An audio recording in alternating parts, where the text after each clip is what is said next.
Setiap hari, tanpa kita sadari, pikiran kita punya cara untuk melindungi diri dari stres, konflik, atau perasaan yang sulit dihadapi.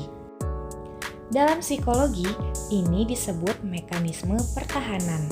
Hari ini kita akan membahas mekanisme pertahanan Freud yang sering terjadi dalam kehidupan sehari-hari.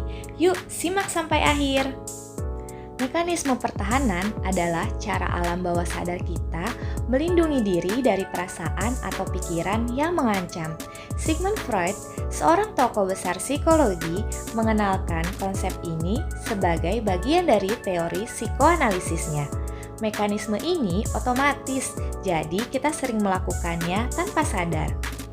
Freud menjelaskan bahwa ego bagian dari kepribadian yang mencoba menyeimbangkan id atau keinginan dasar, dan superego atau moral menggunakan mekanisme ini untuk menjaga kestabilan emosi. Ada apakah sajakah itu?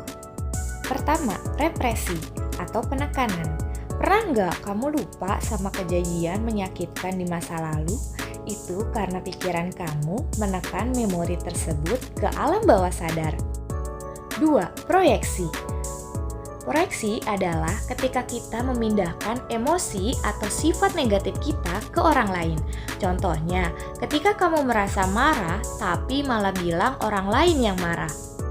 3. Rasionalisasi.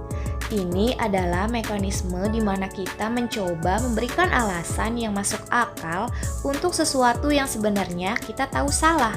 Contoh lain, ketika kamu bilang, "Aku belanja barang mahal ini karena sedang stres," padahal kamu cuma impulsif. Keempat, displacement atau pengalihan. Displacement adalah memindahkan emosi ke orang atau objek lain yang lebih aman. Contoh nyatanya, kamu marah sama atasan, tapi malah melampiaskannya ke keluarga di rumah. Yang kelima, sublimasi. Kalau yang satu ini lebih positif. Sublimasi adalah cara kita menyalurkan emosi yang kuat ke aktivitas yang produktif.